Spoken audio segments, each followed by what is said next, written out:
Nagbubukas ang pelikula sa New York kung saan nagising si Clay Sanford mula sa kanyang pagtulog. Napansin niya ang asawa niyang si Amanda na nagmamadali at nag-iimpake ng kanilang mga gamit at iniisip kung ano ang nangyayari.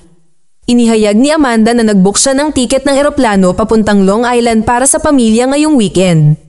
Tuwang-tuwa si Clay na marinig ito dahil kailangan din niya ng pahinga mula sa kanyang abalang buhay. Gayunpaman, nang magtanong siya tungkol sa dahilan ng biglaang bakasyon, sinabi ni Amanda na naiinis siya sa mga tao sa paligid niya at gusto niyang lumayo sa kanila kahit sandali. Ang eksena pagkatapos ay pinuto sa paglalakbay kung saan ipinakilala sa atin ang kanilang teenager na anak na lalaki na si Archie at ang kanilang maliit na anak na babae na si Rose. Si Rose ay isang malaking tagahanga ng palabas sa TV na Friends at tuwang-tuwa siyang nanonood nito. Makalipas ang ilang oras, nakarating na sila sa mansion kung saan sila magpapalipas ng weekend. Ito ay isang magandang property na may swimming pool at may malaking bakuran. Napansin ni Clay ang ilang mamahaling alak sa cabinet ngunit mukhang nakalak ito. Napagtanto niya na ang mga alak ay hindi para sa kanila. Maya-maya, pumunta si Amanda sa lokal na palengke para bumili ng mga groceries. Habang pabalik, napansin niya ang isang may balbas na lalaki na nag-iimbak ng maraming pagkain at mga emergency supply na malamang na magtatagal ng mahabang panahon. Napansin ito ni Amanda na kakaiba, ngunit pinili niyang huwag pansinin ito at umalis. Sa hapon, ang pamilya ay tumungo sa dalampasigan para magpahinga. Natutuwa si Amanda na makitang mas kaunti ang mga tao kumpara sa lungsod. Habang ang lahat ay abala sa kanilang mga gawain, itinuro ni Rose na isang napakalaking barko ang papalapit sa kanila. Hindi siya pinapansin ng pamilya sa pag-aakalang isa lang itong normal na cargo ship. Ngunit papalapit ito ng papalapit na nagpaparamdam sa kanila na may mali. Naalarma, mabilis nilang kinuha ang kanilang mga gamit at tumakbo para iwasan ito. Ang ibang mga tao sa dalampasigan ay nagmamadali ring tumakas na nagdudulot ng ganap na kaguluhan. Di nagtagal, bumagsak ang barko sa baybayin at tuluyang tumigil. Isang nalilitong Clay ang nagtanong sa isang security guard kung ano ang nangyayari, kung saan ibinunyag ng huli na mayroong 3 katulad na insidente ngayon. Sa bawat kaso, hindi gumagana ang mga GPS ng barko. Sa pag-uwi, sinubukan ni Amanda na maghanap ng impormasyon tungkol sa insidente sa barko ngunit nalaman niyang hindi gumagana ang wifi at TV. Nag-aalala siya dito sa una ngunit nagiba ang kanyang kalooban nang mapansin niya ang kanyang mga anak na nagsasaya sa pool. Napansin din ng mag-asawa ang isang pares ng hayop sa kanilang likod bahay na binibigyang kahulugan ni Clay bilang isang magandang tanda. Kinagabihan, pagkatapos matulog ng mga bata, sina Amanda at Clay ay nag-enjoy para uminom ng alak at naglalaro ng blocks. Ngunit naputol ang kanilang romantikong sandali nang makarinig sila ng mga kakaibang ingay na nagmumula sa labas. Ipinagpalagay ni Clay na ito ay isang nanghihimasok kaya kumuha siya ng sandata at maingat na tumungo sa pintuan. Ngunit sa pagbukas nito, laking gulat niya nang makita ang isang lalaki at isang babae na nakasuot ng maayos. Ipinakilala ng lalaki ang kanyang sarili bilang si George at sinabing ang babae ay ang kanyang anak na babae na si Ruth. Pagkatapos ay ibinunyag niya na siya ang may-ari ng bahay na dati nang nakausap ni Amanda sa pamamagitan ng email. Nang marinig ito, naghinala si Amanda dahil hindi pa niya nakikilala ang lalaki, ngunit pinapasok pa rin siya ni Clay. Pagkatapos ay nagsimulang ipaliwanag ni George ang kanyang kalagayan. Ibinunyag niya na sila ay nagmamaneho pa uwi mula sa isang konsyerto nang biglang nagkaroon ng blackout sa buong lungsod. Gusto nilang magtungo sa kanilang apartment sa lungsod ngunit ito ay nasa 14 na palapag. Dahil hindi gumagana ang mga elevator, imposibleng makaakyat hanggang sa itaas dahil masakit ang tuhod ni George. Kaya naman, nagpa siya ang dalawa na pumunta sa kanilang pangalawang tahanan dito sa labas. Nag-aalangan si Amanda na patuloyin sila dahil hindi niya alam kung sila ang tunay na may-ari. Gayunpaman, nagalit si Ruth at iginiit na ito ang kanilang tahanan at hindi sila basta-basta mapapaalis ng ganoon.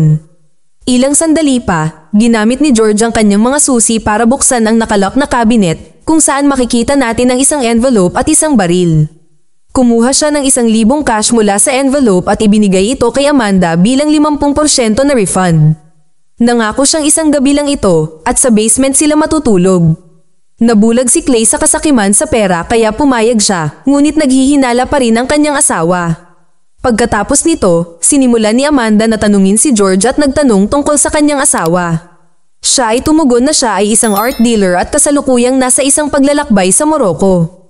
Nag-aalok din siya ng mamahaling alak na agad namang tinanggihan ni Amanda. Gayunpaman, hindi ito nakikita ni Clay bilang isang malaking bagay at sabik na tinanggap ang inumin. Pagkatapos ay tinanong ni Amanda kung si George ay may dala bang anumang ID, ngunit sinabi niya na hindi niya sinasadyang naiwan ang kanyang wallet sa konsyerto sa panahon ng blackout. Dahil dito ay lalo pang naghinala si Amanda, ngunit bago pa siya makapagtanong ng higit pa, nag-ambala sila ng isang malakas na ingay na nagmumula sa TV. Ito pala ay isang anunsyo mula sa US government. Nagdeklara na sila ng state of emergency ngunit hindi tinukoy ang dahilan. Nagulat si Amanda at napagtanto niyang kritikal ang sitwasyon. Kaya naman, sa kalaunan ay pumayag siyang hayaan ng mag-ama na manatili sa basement. Sa hating gabi, lumipat ang TV sa isang update na nagpapakita na ang bansa ay nasa ilalim ng cyber attack. Pero dahil mahimbing na ang tulog ng lahat, hindi nila napapansin ang balita. Kinaumagahan, nilapitan ni Rose ang kanyang natutulog na ina at sinabing hindi niya mapapanood ang huling episode ng Friends dahil wala silang wifi. Pinaalis siya ni Amanda sa silid at tiningnan ang kanyang telepono. Napansin niya ang ilang mga notification tungkol sa blackout at isang pag-atake ng pag-hack. Nag-aalala, agad niyang ginising ang kanyang asawa upang ipaalam sa kanya ang balita. Ngunit sa kanyang pagkabigla, ang mga abiso ay biglang nawala. Maya-maya, bumaba si Amanda para mag-almusal at sinalubong si Ruth. Bagamat pareho silang inis na makita ang isa't isa, sinubukan nilang gumawa ng ilang maliit na usapan. Nagtanong si Ruth tungkol sa mga propesyon niya at ng kanyang asawa, kung saan ipinahayag ni Amanda na pinangangasiwaan niya ang mga relasyon sa negosyo habang nagtatrabaho si Clay bilang isang propesor sa universidad. Sa sandaling ito, sumali rin si George sa usapan. Binanggit ni Amanda ang balita tungkol sa pag-atake ng pag-hack. Ngunit tiniyak ni George sa kanya na malamang na ito ay ilang mga teenager na hacker na nanggugulo. Samantala, nag-aalala si Ruth sa kanyang ina na nasa biyahe para umuwi. Tiniyak sa kanya ni George na malamang naayos lang siya at babalik siya sa lalong madaling panahon. Dahil wala silang ideya kung ano ang nangyayari sa labas ng mundo, nagpasya siyang bisitahin ng isa sa kanilang mga kapitbahay upang makita kung may alam sila. Sa hapon, nagmamaneho si Clay sa bayan upang kumuha ng pahayagan ngunit sa lalong madaling panahon na pagtanto na hindi gumagana ang GPS. Napakatahimik ng mga kalsada, walang bakas ng mga tao kahit saan. Hindi nagtagal, naligaw si Clay sa daan at nagpupumilit na mahanap ang kanyang daan pabalik. Di nagtagal, isang Mexican na babae ang lumapit sa kanya na humihingi ng tulong. Hindi maintindihan ni Clay ang sinasabi nito kaya hindi niya ito pinansin at nagmaneho. Umiiyak ang babae at nagmamakaawa sa kanya na bumalik, ngunit hindi siya bumalik. Habang nagmamaneho si Clay, nakatagpo siya ng nakakagulat na tanawin, isang drone na naghuhulog ng mga pulang papel sa gitna ng kalsada. Nabigla siya dahil dito at sinubukan niyang tumakas, ngunit kalaunan ay nilamon siya ng mga pulang papel. Samantala, napansin ni Rose ang ilang hayop sa kagubatan at sinabi niya ito sa kanyang kapatid. Ang dalawa pagkatapos ay nakipagsapalaran sa kakahuyan, hinahanap ang mga hayop kanina. Nabigo silang mahanap ang hayop ngunit nakatagpo sila ng isang lumang kulungan. Sa takot, nagpa siya ang magkapatid na umalis ngunit si Archie ay nakagat ng isang bug sa daan. Sa ibang lugar, dumating si George sa bahay ng kanyang kapitbahay ngunit walang nakitang tao doon. Bumaba siya sa garahe at natuklasan ng isang satellite phone.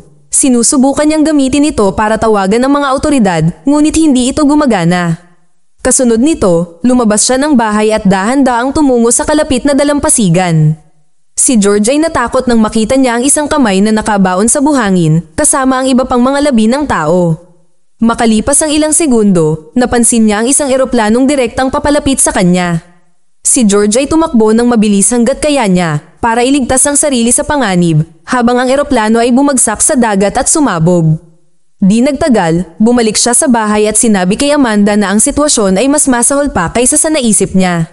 Ibinunyag niya na ngayon lang siya nakakita ng pag-crash ng eroplano at kahit na ang satellite phone ay hindi gumagana, na maaari lamang sabihin ng isang bagay, ang mga hacker ay nasira ang mga satellite sa buong lugar. Maya-maya lang, isang malakas na ingay ang tumunog, dahilan para mapaungol ang lahat sa sakit. Nagpatuloy ito ng ilang sandali at pagkatapos ay hindi maipaliwanag na huminto. Sa resulta ng insidenteng ito, nagsimulang maging paranoid si Amanda. Nag-i-imagine siya ng iba't ibang senaryo tulad ng alien invasion at kung ano-ano pa. Binanggit din niya na napansin din niya ang lalaking may balbas sa palengke kahapon na bumibili ng maraming supply at pagkain. Naghihinala siyang alam niya kung ano ang mangyayari. Nang marinig ito, inihayag ni George na ang lalaki ay ang kanyang kontratista na si Danny. Siya ay isang self-proclaimed survivalist na laging handa sa mga sitwasyong tulad nito. Sa sandaling ito, nakauwi din si Clay at masayang niyakap siya ni Amanda. Sinabi niya sa kanila ang tungkol sa drone at ipinakita sa kanila ang pulang papel na nahulog. Ang papel ay sakop ng Arabic na teksto na hindi nila naiintindihan. Ngunit ipinaliwanag ni Archie na naglalaro ng maraming video game na ang ibig sabihin nito ay Death to America. Nang marinig ito, nawala sa sarili si Amanda at nagpas siyang umalis kaagad kasama ang kanyang pamilya. Nagbabala si George na ang pagpunta sa lungsod ay maaaring mapanganib, ngunit handa siyang kunin ang panganib na iyon. Makalipas ang ilang sandali, nagmaneho ang pamilya ngunit wala ni isang tao ang nakita sa kalsada. Hindi nagtagal ay nakatagpo sila ng isang hadlang sa kalsada kung saan nakapila ang maraming sasakyan. Lumabas si Amanda upang mag-imbestiga at may napansin siyang kakaiba. Lahat ng mga nag-crash na sasakyan ay mga bagong Tesla na walang anumang driver. Ilang sandali pa, nakita ng mag-asawa ang isa pang sasakyan na paparating sa kanila. Nasa sabik si Clay na iniisip na sa wakas ay may makakausap na siyang ibang tao, ngunit napagtanto ni Amanda na nasa autopilot ito.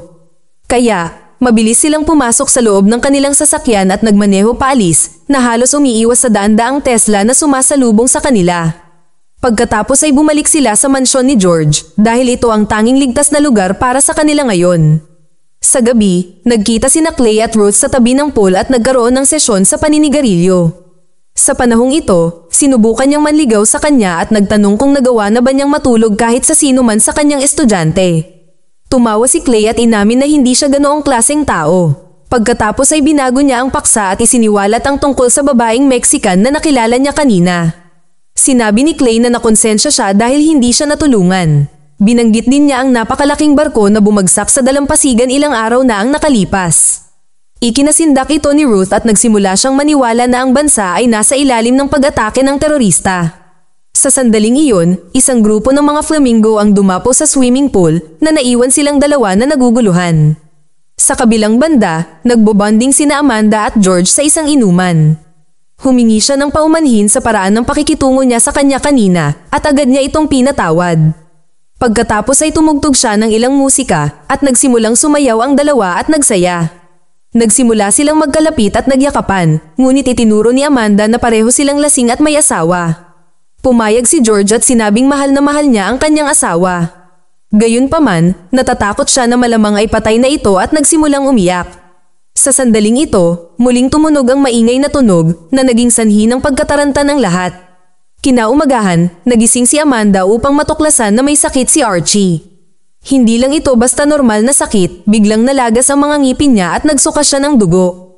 Nagpadala ito kay Amanda sa isang estado ng takot at nagpasya siyang dalhin siya kaagad sa isang ospital.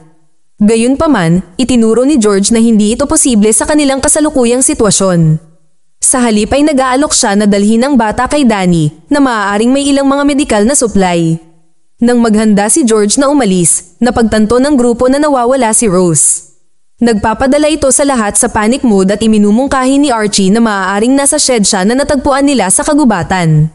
Nagpasya si Amanda na hanapin siya habang sina Clay at George ay nagpatuloy sa lugar ni Danny kasama ang may sakit na batang lalaki. Nakiusap si Ruth sa kanyang ama na huwag umalis, ngunit tiniyak niya sa kanya na magiging maayos siya. Hiniling din niya sa kanya na tulungan si Amanda kung saan siya ay atubili na sumang-ayon. Maya-maya, dumating ang dalawang babae sa shed at nakitang wala itong laman. Iminungkahi ni Ruth na bumalik sa bahay, ngunit lalong nadismaya si Amanda at sinigawan siya. Ito ay humantong sa isang pagtatalo at sa kalaunan ay napaiyak si Ruth. Inakusahan niya si Amanda bilang isang cold-hearted na tao na tanging ang pamilya niya ang iniisip. Pagkatapos ay isiniwalat ni Ruth na malamang napatay na ang kanyang ina at maaaring hindi na bumalik ang kanyang ama. Nang marinig ito, sumama ang loob ni Amanda at inamin niyang madali siyang mainis. Sinabi niya kay Ruth na nagmamalasakit siya sa kanya at humingi siya ng tawad sa kanyang ginawa. Kasunod nito, lumabas sila ng cabin at nakita nila ang daan-daang nakakatakot na hayop na nakatingin sa kanila. Lumapit sa kanila ang alpha na parang gusto nitong umatake.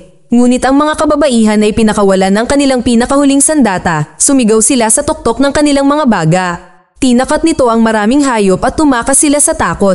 Sa kabilang banda, dumating ang mga lalaki sa kinaroroonan ni Danny upang humingi ng tulong.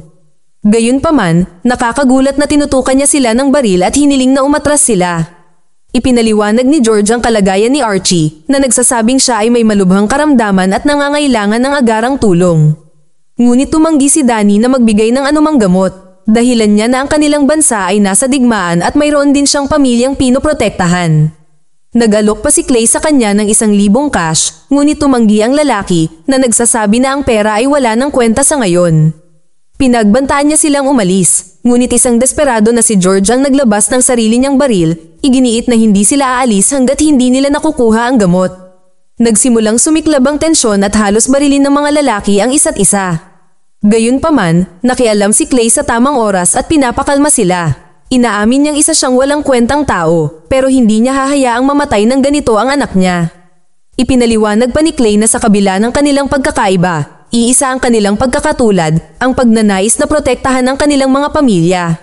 Sa wakas ay nakumbinsi ng talumpati si Danny at pumayag siyang ibigay ang mga tableta kapalit ng pera. Pagkatapos nito, bumalik ang mga lalaki sa kotse at ipinaalam ni George kay Clay na ang sitwasyon ay mas seryoso kaysa sa naisip niya. Ipinaliwanag niya na minsan ay sinabi sa kanya ng isang lalaking militar ang tungkol sa isang 3 hakbang na maniobra upang ibagsak ang isang gobyerno mula sa loob. Ang unang hakbang ay upang ihiwalay ang populasyon na nangangahulugan na putulin ang lahat ng komunikasyon. Ang ikalawang hakbang ay lumikha ng nakasynchronize na kaguluhan na nangangahulugang maling impormasyon tulad ng kakaibang pulang papel. At ang huling hakbang ay digmaang sibil kung saan ang mga tao ay magsisimulang mag-away dahil sa kakulangan ng supply. Binigyang diin ni George na anuman ang mangyari, hindi sila dapat maglaban. Sa ibang lugar, hinahanap pa rin nina Amanda at Ruth si Rose nang bigla silang huminto para tumingin sa malayo. Takot na pinapanood nila sa malayo habang binobomba ang Manhattan at isang kaguluhan ang sumiklab sa buong lungsod. Sa huling eksena, makikita natin na nakalusot si Rose sa isa sa mansyon ng kapitbahay. Kumakain siya ng masarap na pagkain ng mag-isa na walang pakialam sa nangyayari. Naririnig pa niya ang boses ng kanyang ina sa di kalayuan ngunit hindi niya ito pinansin at nakipagsapalaran para maglibot sa buong bahay. Di nagtagal, natuklasan ni Rose ang isang bunker na mayroon ng lahat ng maaaring kailanganin, pagkain, tubig, kagamitan sa gym, aklat, at maraming supply. Gumagana rin ang internet at ang pag-update ng balita ay nagpapakita na ang White House ay inatake ng masasamang armadong puwersa. Ngunit hindi lang iyon, tumaas ng husto ang antas ng radiation sa iba't ibang bahagi ng bansa. Gayunpaman, hindi pinapansin ni Rose ang lahat ng iyon habang nakikita niya ang isang koleksyon ng mga DVD na kinabibilangan din ng paborito niyang palabas na ang title ay Friends. Inilagay niya ang huling episode at umupo para panoorin ito habang nagtatapos ang pelikula. Mag-subscribe para sa higit pang mga video na tulad nito, i-on ang notification at mag-iwan ng like para matulungan ang aming channel. Salamat sa panunood.